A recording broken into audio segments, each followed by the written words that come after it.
Actual news ఏంటంటే sir, central government ఇప్పుడు మామూలుగా 24 క్యారెట్స్ బంగారం ఉంది, దాన్ని 3 క్యారెట్స్ చేసి దాన్ని తగ్గిద్దాము అని. నాకు విషయం తెలియదు కాబట్టి నేను మాట్లాడను. బహుశా ఏమైనా ఆలోచన చేస్తే బంగారం దిగుమతులు తగ్గించి డిమాండ్ తగ్గించడం కోసం, లేకపోతే అదే క్వాంటిటీ తీసుకున్నా కూడా డాలర్లు ఖర్చు కాకుండా ఉండటం కోసం ఏం చేయాలి ఆలోచన చేస్తున్నారు. మనకు రేట్ తగ్గించే ప్రయత్నం అది అయి ఉండొచ్చు. బట్ నేను విషయం తెలియకుండా నేను మాట్లాడను దాని గురించి. ఎందుకంటే నోటి ఏమీ తెలియకుండా మాట్లాడడం అనేది చాలామంది చాలా గొప్పగా మాట్లాడగలరు. నేను తెలియని విషయం మాట్లాడను. అంటే ఇంటర్నేషనల్ మార్కెట్ మీరు చెప్పినట్టు దీని ఫ్లక్చువేషన్స్ దీని మీద ఆధారపడి ఉంటుంది అంటారు కదా, ఇంపోర్ట్ మీద. గోల్డ్ చెప్పాను కదా, మనం ప్రపంచంలో అతిపెద్ద దిగుమతిదారులను బంగారానికి. బంగారము, వంట నూనె, పప్పు గింజలు, ఈ 3 ప్రపంచంలో బిగ్గెస్ట్ ఇంపోర్ట్ ఇన్ ఇండియా. 3 మనకు గౌరవప్రదం కాదు. వంట నూనె సొంతంగా ఉత్పత్తి చేసుకోవాలా, దిగుమతుల మీద కొంచెం సుంకం వేయాలా. ఈ మధ్య సుంకాన్ని తీశారు. నేను చాలా కాలం నుంచే పోరాడుతున్నాను. మళ్ళీ సుంకం పెట్టిన సుంకం ఆనాడు పోరాడి పెట్టించింది నేనే. 7 ఏళ్ళు పోరాడాక సుంకం పెట్టారు మన రైతులను కాపాడడం కోసం. మళ్ళీ యుక్రెయిన్ యుద్ధం పేరుతో సుంకం తీసి పారేశారు. అన్యాయం. రైతుకి రేటు రాకుండా పోతుంది. దేశం నిరంతరం దిగుమతి ఆధారపడుతుంది. దాదాపు $18 బిలియన్ దిగుమతి చేసుకుంటున్నాం ఒక్క వంట నూనె ఈ దేశంలో. అలాగే పప్పులు ప్రపంచంలో అతిపెద్ద దిగుమతిదారు మనం. కానీ మనకు విస్తారంగా పడుతుంది కదా సార్ పంట. మనం ఆ మాంసం తినేవాళ్ళం కాదు కదా ఎక్కువగా. మాంసాహారం చాలా తక్కువ కాబట్టి మనకి మాంసకృతులు అంటే పప్పులే. కాబట్టి మన డిమాండ్ ఎక్కువ, మన ఉత్పత్తి చాలటంలా. మన ఉత్పత్తి పెంచే ప్రయత్నం చేయడం బదులు మన దిగుమతులు యథేచ్ఛగా చేసుకోండి. దిగుమతులు అవసరం వద్దని అంటలా. దిగుమతి అవసరం, కొరత ఉంటాయి. కానీ ఇది ఏ రూపంలో ఉండాలి? మనకు రేటు నిలబడి మనకు ఉత్పత్తి పెరిగే రేటును ఉండాలి తప్ప మన ఉత్పత్తిని చంపేసి రేటు లేకుండా ఉండేట్టు చేస్తే నిరంతరం దిగుమతులే ఆధారం అవుతుంది. బంగారం ఇది మనకి గౌరవప్రదం కాదు. దీన్ని మార్చాలి. ఒక్కరోజు మారదు కానీ మార్చాలి. అందులో బంగారం చాలామంది నా మీద కోపం వస్తుంది. బంగారం కూడా వద్దంటున్నాడు ఏంటని చెప్పాను. నేను బంగారం వద్దని నేను అంటలా. నిరుత్పాదకంగా, ఎందుకంటే ఒక పేద దేశంలో ఉన్న వనరులు సద్వినియోగం చేసుకుందాము, ఈ దేశ సంపద పెంచుకుందాము, మన పిల్లలు ఉపాధి కల్పిద్దాము, మన జీవన ప్రమాణాలు పెరుగు చేద్దాం అంటున్నాను. అది మీకు గుర్తుండే ఉంది సార్, నోట్లు రద్దప్పుడు ఇమీడియట్గా ఇక బంగారం లిమిటేషన్స్ చేయబోతున్నారు. తర్వాత బినామీ యాక్ట్ ఒకటి తీసుకొచ్చి రియల్ ఎస్టేట్ పెట్టుబడులు తగ్గి ఇవన్నీ వచ్చినాయి. బంగారం ఇంతకంటే ఎక్కువ ఆంక్షలు పెడతామని చెప్పంటే ప్రభుత్వాన్ని దింపేస్తూ ఉంటారు జనం. మనం ఫ్రాంక్గా మాట్లాడుకుందాం. మహిళలకి ప్రతి కుటుంబంలో బంగారం అనేది, కాబట్టి దాన్ని మనం నేను కాదంటలేను. కాబట్టి దానికి ఏ రూపంలో చేయాలంటే దిగుమతులు అవసరం రీతిలో ఏదన్నా మనం రకరకాల పథకాలు పెట్టారు కానీ పని చేయాలి. ఉదాహరణకి గోల్డ్ బాండ్ స్కీమ్ పెట్టారు. మీరు బంగారాన్ని మీరు బ్యాంక్ ఇచ్చేస్తే బ్యాంకు దాన్ని కరిగించేస్తుంది. మీకు బంగారం మీద కొంత వడ్డీ వస్తుంది. ఇప్పుడు వడ్డీ ఇస్తున్నారు కొద్దిమంది, చాలా కొద్ది, కేవలం మొత్తం దేశం అంతా కలిపి 30 టన్నులు 40 టన్నులు వెళ్ళింది. అలాగా 30,000 టన్నులు ఉంటాయి. అది వెళ్ళినట్టయితే దేశంలో బంగారం అవసరం, ఎవరికైనా అవసరం అయితే బంగారం ఒకటి కొనుక్కోవచ్చు మీరు, ఇది దిగుమతి అవసరం లేకుండా. అంటే నా దగ్గర బంగారం ఉంది, నేను బంగారం బ్యాంకులో పెట్టాను, అది నా దగ్గర ఉన్నట్టు లెక్క, ఎప్పుడు కావాలంటే అప్పుడు తీసుకోవచ్చు కావాలంటే. మీకు బంగారం అవసరమైంది, మీరు ఎక్కడో విదేశాల నుంచి వచ్చిన బంగారం కొనక్కల, ఆ బంగారం కొనుక్కుంటారు. నా బంగారం బ్యాంకులో ఉన్నట్లక డిపాజిట్ లాగా. రేపు పొద్దున్న నాకు అవసరమైతే నేను బంగారం నాకు ఇచ్చేస్తారు. అందరూ ఒకసారి అడగరగా బంగారం, డిపాజిట్ లాగానే అలా పెట్టారు. అది కూడా పెద్దగా ఫలితాలు ఇవ్వాలి. ఎందుకంటే మన బంగారం అంటే అంత మక్కువ, అది కూడా ఉదారంగా చేయాలి. మీరు డిస్క్లోజ్ చేయి ఎక్కడి నుంచి వచ్చిందో బంగారం అని చెప్పంటే ఎప్పుడు తేడాగా వచ్చింది ఎవరు చెప్తారు ప్రయాణిని. కాబట్టి మన దేశంలో బంగారాన్ని నీ దగ్గర ఉండటానికి వెళ్ళేది లాక్కుంటారంటే ఏ ప్రభుత్వం బతకదు. సో అందుకని దాని జోలికి వెళ్ళరండి. అందుకని ఆచరణ సాధ్యంగా నేను చెప్పేది అంటే ఆర్థిక వ్యవస్థ నాశనం కాకుండా, ఈ డబ్బు ఊరికే పాతిపెట్టి ఉండకుండా, ఇది డబ్బు రూపంలో వచ్చిందనుకోండి మార్కెట్లోకి, బంగారం నుంచి మీకు రుణాల సదుపాయం ఉందనుకోండి, క్యాష్ వస్తుంది. అలాగే బంగారం అవసరమైన వాళ్ళకి ఈ బంగారం ఉపయోగపడింది అనుకోండి, దిగుమతులు అవసరం ఉంది. అలాగా చాలా జాగ్రత్తగా ఆలోచించారు. సార్ ఫైనల్గా ఇప్పుడు ఉక్రెయిన్ రష్యా మధ్య యుద్ధాన్ని నరేంద్ర మోడీ గారు ఆపగలరు, అజిత్ జోవల్ను పంపిస్తున్నారు అనేది న్యూస్ సార్, ఏంటి? నేను వింటాం, రష్యా వారు కోరుతున్నారు మీరు కొంచెం మధ్యవర్తిత్వం చేసుకోండి కావాలంటే అని చెప్పని.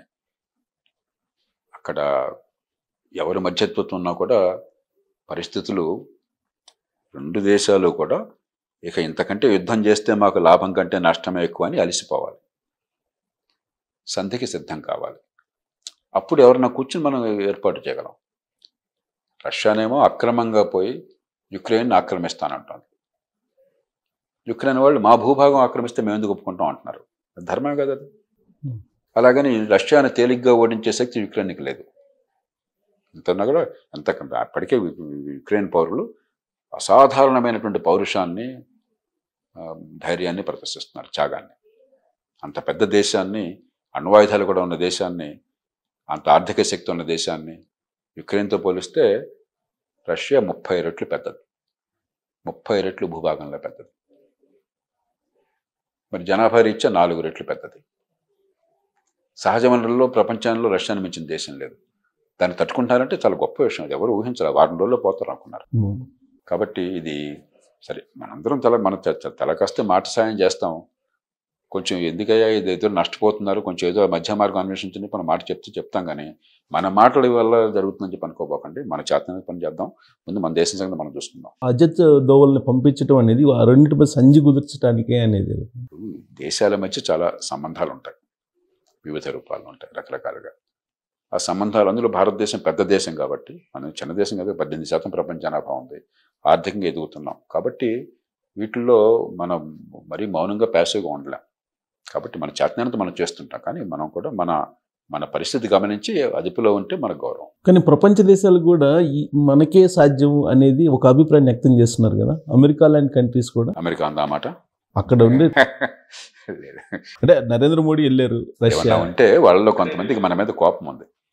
మనం నిర్నిబంధంగా యుక్రెయిన్ని సమర్థించలేదు, రష్యాని అభిశంసించలేదు అని కోపం ఉంది.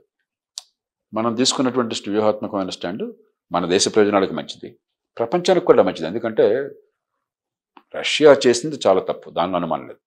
ఆధునిక యుగంలో ఒక పెద్ద దేశం మరో దేశం మీద ఆక్రమణ తీయటం అని చెప్పి అనేది సహించలేదు కాదు. రెండవ ప్రపంచ యుద్ధం తర్వాత ఇదంతా అయిపోయింది అనుకున్నాం, ఇలాంటి జరగదు అనుకున్నాం.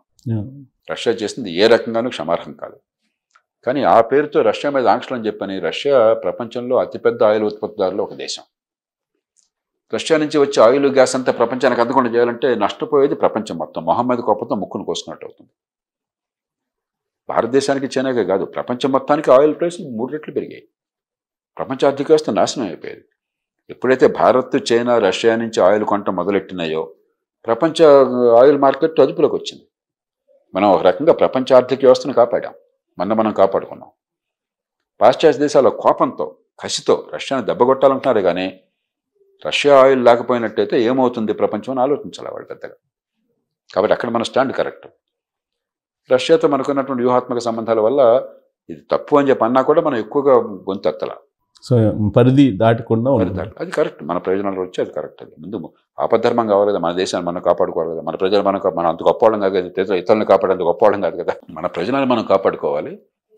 సందర్భం సమయం కలిసి వస్తే అలాగే యునైటెడ్ నేషన్స్లో కూడా మనం ఒంటెత్తుగా చేయాల. అక్కడ ఉన్న ప్రతి తీర్మానంలో కూడా కొన్ని సందర్భాల్లో మరి యుక్రెయిన్కి అనుకూలంగా మనం వ్యవహరించాం, కొన్ని సందర్భాల్లో రష్యాకి వ్యతిరేకంగా ఉన్నప్పుడు బయటకు వచ్చాం, మనం ఓటు వేయకుండా ఉన్నాము.